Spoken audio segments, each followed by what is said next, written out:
No one in Asheville village remembered the last time Mercy lived among them. The land was dry, the wind was cruel, and the people had learned to survive by hardening their hearts long before their hands hardened by labor. In this village, weakness was not pitted. It was hunted. Among them lived a young orphan named Elias. Elias had lost everything before he was old enough to understand what loss truly meant. His mother died quietly during a winter famine. His father followed months later, crushed beneath debts that were never truly his to begin with. What Elias inherited was not a home, nor safety, but unpaid promises written in anger and greed. At dawn each day, Elias stepped out of his collapsing mud hut with a wooden staff in his hand and only two thin sheep trailing behind him. They were sickly, barely alive, yet they were the last trace of his father's existence. The villagers did not see a boy. They saw a walking dead. Eyes followed him wherever he went. Conversations stopped when he passed. Every sunset brought the same fear, because at the village gate, creditors waited like vultures.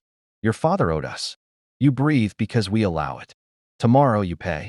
Each night, Elias lay on the cold earth of his hut, listening to the wind tear through cracks in the walls, replaying their voices in his mind.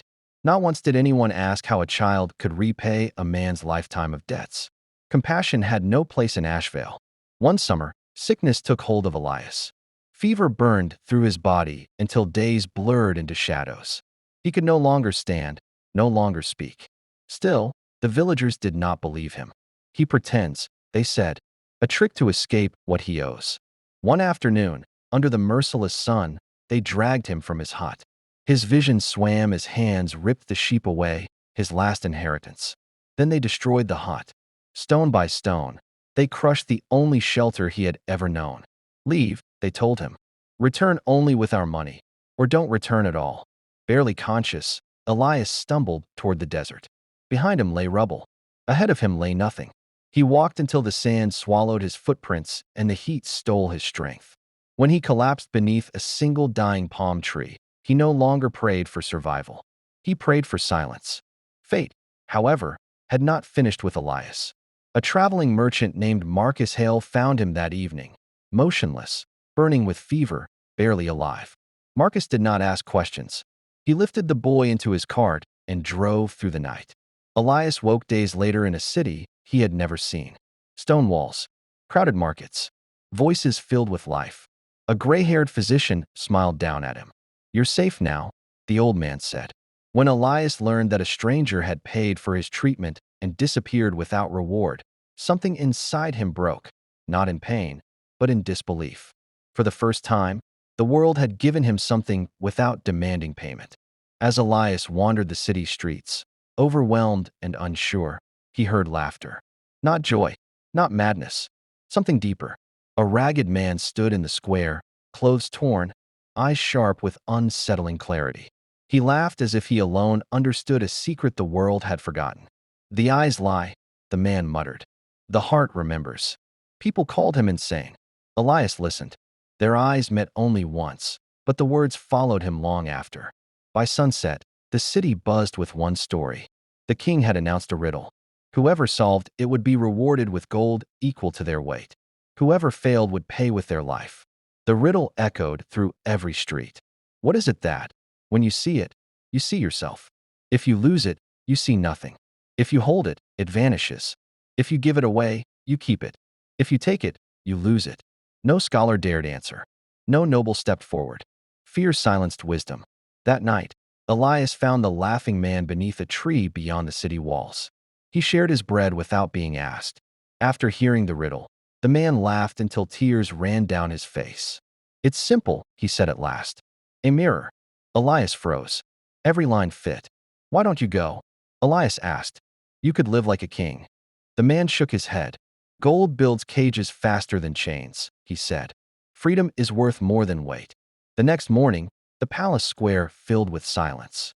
The king repeated the riddle. From the crowd stepped forward a boy in worn clothes, scars of hunger still etched on his face. I will answer. Gasps filled the air. Elias met the king's gaze and spoke calmly.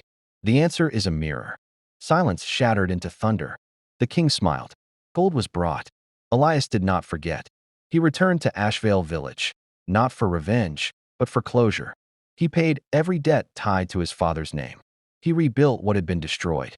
He found Marcus Hale and returned his kindness tenfold. But when Elias searched for the madman, the tree stood empty.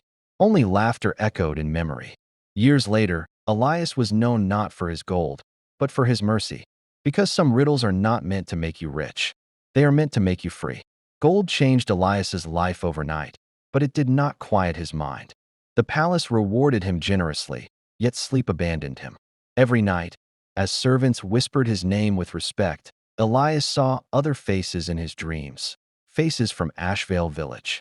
Faces that once looked at him with hunger, fear, and cruelty. Wealth had saved his body, but memory still ruled his soul. Instead of building a life of luxury, Elias chose a different path. He traveled beyond the city walls, walking among farmers, traders, and forgotten people. He listened more than he spoke, learning a truth no crown could teach him. Power without conscience only creates new tyrants. One evening, word reached him that Ashvale was collapsing. The same men who once hunted him had turned on one another. Debts piled up, crops failed, and fear poisoned the village. The strong now tasted the same helplessness they once fed the weak. Elias returned, not as a victim, not as a conqueror, but as a mirror. When the villagers saw him, dressed simply yet standing unbroken, silence fell. They expected judgment. Some prepared to flee.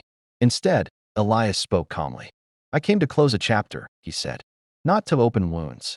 He paid the remaining debts, restored stolen lands, and rebuilt homes, not only his own. But he refused gratitude, and he refused power. Leadership, he believed, must never be forced.